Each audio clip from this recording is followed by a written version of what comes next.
باللہ من الشیطان الرجیم بسم اللہ الرحمن الرحیم۔ کربلا میں اصحاب رسول میں سے امام حسین علیہ السلام کے محبوب ترین صحابی اور محبوب ترین شخص جناب حبیب ابن مظاہر ہیں۔ حبیب ابن مظاہر جنہوں نے کربلا میں حق کے دفاع کے لیے اپنی جان کا نذرانہ پیش کر دیا۔ حبیب ابن مظاہر رسول اسلام کے صحابی تھے اور پھر مولا علی اور امام حسین السلام کے صحابی رہے۔ آپ کوفے میں رہتے تھے، مولا علی کے ساتھ آپ کوفہ آ گئے تھے اور کوفے میں رہتے تھے، اور حضرت علیہ السلام کے ساتھ انہوں نے تمام جنگوں میں شرکت کی۔ حبیب کوفے میں رہتے تھے۔ جب حبیب کو امام حسین علیہ السلام کے کربلا آنے کی خبر ہوئی تو حبیب مسلم ابن عسیدہ کے ساتھ کوفے سے نکلے اور امام حسین سے آ ملے۔ بعض روایتوں کے مطابق امام حسین علیہ السلام نے انہیں خط لکھا اور خط لکھ کے بلایا۔ حبیب بن مظاہر جب کربلا پہنچے تو انہوں نے دیکھا کہ عمر سعد کا لشکر بہت زیادہ ہے اور امام مظلوم کے ساتھ لوگ بہت تھوڑے ہیں۔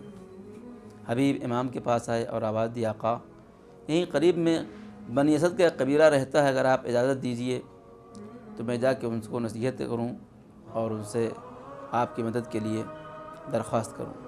کیونکہ حبیب ابن مظاہر خود بھی قبیلہ بنی اسد کے تھے، اسدی تھے۔ امام نے ان کو اجازت دی، حبیب گئے اور قبیلہ بنی اسد میں انہوں نے لوگوں سے ملاقات کی اور فرزند رسول کی مدد کی درخواست کی۔ چنانچہ بہت سے لوگ جناب حبیب کی آواز پر انہوں نے لبیک کہا اور تیار ہو گئے اور کربلا کے لیے چل پڑے۔ لیکن ادھر عمر سعد کو کسی نے اطلاع دے دی اور عمر سعد نے ایک لشکر بھیج کے ان قبیلہ بنی اسد کے افراد کو آنے سے کربلا روک دیا۔ آخرکار کسی طریقے سے جناب حبیب تنہا واپس آئے اور آ کے امام حسین کو پورا قصہ بتایا۔ جناب حبیب مولا امام حسین علیہ السلام کے بہت محبوب تھے۔ شب عاشور جب نافع ابن ہلال امام حسین علیہ السلام کے ساتھ مقتل کی طرف گئے تھے، وہ پلٹ کے آئے اور امام حسین جناب زینب سلام اللہ علیہا کے خیمے میں گئے، اور نافع نے سنا کہ جناب زینب امام حسین سے فرما رہی، بھیا آپ نے اپنے اصحاب کو آزما لیا ہے نا، کہیں ایسا نہ ہو کہ وہ آپ کو تنہا چھوڑ کے چلے جائیں۔ یہ سننا تھا کہ نافع سیدھے جناب حبیب کے پاس آئے اور کہا، حبیب رسول کی بیٹی کو، علی کی بیٹی کو ہماری وفاداری پر یقین نہیں ہے، ہماری ذمہ داری ہے کہ ہم چل کے جناب زینب سلام اللہ علیہ کو اپنی وفاداری کا یقین دلائیں۔ حبیب نے تمام اصحاب کو بلایا، ایک آواز دی تو سارے دوڑ کے آ گئے۔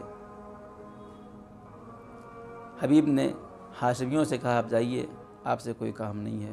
اصحاب کو لے کے جناب زینب سلام اللہ علیہ کے خیمے کے باہر آئے اور باہر سے آواز دی، اے حرم اہل بیت، اے رسول کی بیٹی، اے ہمارے امام حسین السلام کے گھر والوں، آپ یقین رکھو یہ ہماری تلواریں جب تک ہمارے ہاتھ میں ہیں، جب تک یہ دشمن کے سینوں میں پیوست نہیں ہو جاتی، جب تک ہمارے جسموں میں خون کا آخری قطرہ باقی ہے، ہم آپ کے دفاع سے دست بردار نہیں ہوں گے اور فرزند رسول کا ساتھ نہیں چھوڑیں گے۔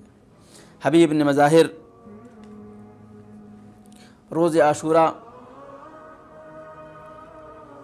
جب ابو ثمامہ سیداوی نے امام مظلوم علیہ السلام سے نماز پڑھنے کی بات کی اور امام نے آپ کو دعا دی تو امام نے فرمایا، حبیب ذرا ان سے کہو کہ تھوڑی دیر کی مہلت دے، ہم نماز پڑھ لیں۔ جب ان سے نماز کی مہلت مانگی گئی تو حسین ابن تمیم ملعون نے بڑھ کے کہا، جا کے کہہ دو تمہاری نماز قبول نہیں ہے۔ حبیب کو غصہ آ گیا اور کہتے ہیں، اے ملعون، کیا تیری نماز قبول ہے اور فرزند رسول کی نماز قبول نہیں ہے؟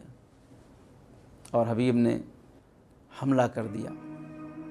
حبیب نے حملہ کیا اور اس کے گھوڑے پہ ایک ضرب لگائی جس سے وہ گر گیا، اور اس کے بعد اس کے ساتھی آ کے اس کو لے کے گئے۔ پھر جنگ چھڑ گئی اور ایک گھمسان کی جنگ ہوئی۔ اس جنگ میں حبیب اگرچہ بوڑھے تھے، 75 سال کے تھے، 75 ایئر کے تھے، لیکن حبیب نے مردانہ وار جنگ کیا۔ اور جب حبیب کو چاروں طرف سے گھیر لیا گیا اور ایک شقی نے آپ کو تلوار ماری، آپ کو ایک نیزہ مارا، آپ زمین پہ گر گئے اور پھر اٹھنا ہی چاہتے تھے کہ ایک تمیمی نے آگے بڑھ کے آپ کے سر کو قلم کر دیا اور آپ نے اپنی جان کو اللہ کی راہ میں قربان کر دیا۔ امام حسین علیہ السلام حبیب کے سرہانے پہنچے اور آواز دی، سلام ہو اے حبیب تم پر کہ تم نے اپنی جان کی قربانی اللہ کی بارگاہ میں پیش کر دی۔ تم قاری قرآن تھے، تم حافظ قرآن تھے، یہ لوگ تمہیں نہیں جانتے تھے۔ سلام ہو اے حبیب آپ پر کہ آپ نے اہل بیت کے دفاع کے لیے اپنی جان کی قربانی پیش کر دی۔ سلام ہو اے صحابی رسول آپ پر ہمارا، سلام ہو اے اصحاب رسول آپ پر ہمارا کہ آپ نے حسین ابن علی کا ساتھ دے کے حق کو ہمیشہ کے لیے زندہ کر دیا۔ السلام علی الحسین وعلی علی بن حسین وعلی اولاد الحسین وعلی اصحاب الحسین۔ السلام علیکم ورحمۃ اللہ وبرکاتہ۔